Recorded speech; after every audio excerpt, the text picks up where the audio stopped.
Module 8 is IT, data, and security. What really matters here?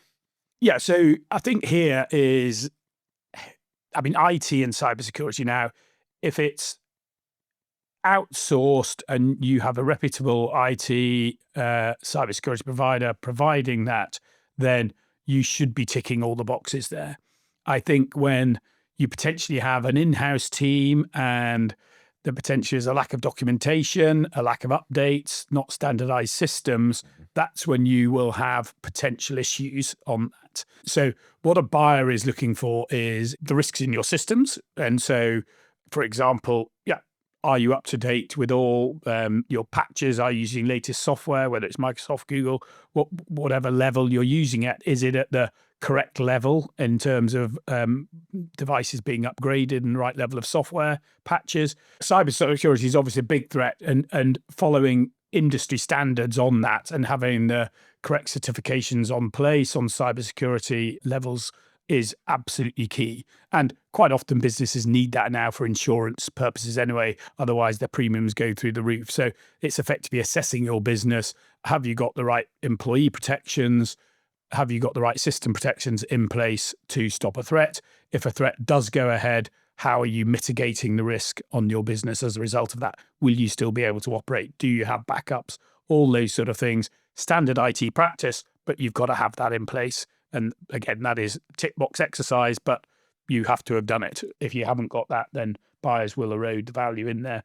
Making sure you're paying for all the licensing that you're using, you've got the correct agreements in place and such like. So however it is licensed, having a record of all your licenses, having a record of all your assets, the age of your assets is, again, full asset register, absolutely key. Preferably asset tagged and all the rest of it so that you know where everything is, you know who's got it. You have control over employees. So if you have a bad lever, you can shut down systems pretty quickly. All those is really key and important for the IT and security threat side. Having correct IT policies in place for your employees, and so all your employees are aware of the risks involved.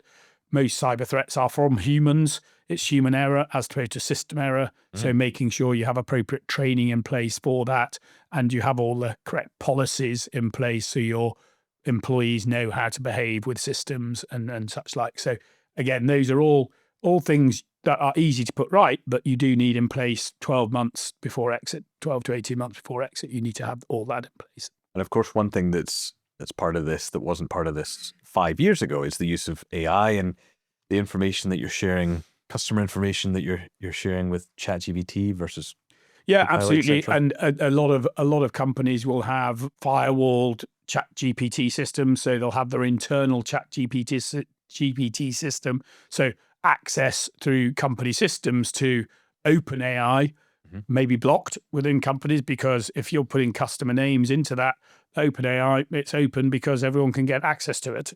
And that's how it's building. So it'll be disciplinary a lot of the time if people start to use non-managed AI systems. And so, the adoption of AI and how people utilize it is probably one of the biggest impacts that businesses will look at in the next 3 years of doing business. AI will be hugely productive, but there are also threats to AI as well for the business. So you've got to look at it from the opportunity side, but also the risk side as well, in how your business uses AI and embraces AI to the benefit of the business and not to expose it to risks.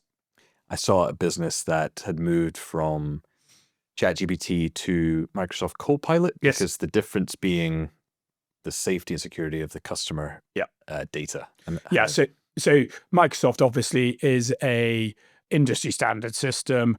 It's generally tenanted, so the information you are putting into Copilot is you can ring fence that, so it's not widely available to the outside world. Whereas ChatGPT, unless you are on a paid version of it within your own tenanted environment, is data is open to all. So chat AI adoption and AI use will be an absolutely key IT policy that companies will need to have in place.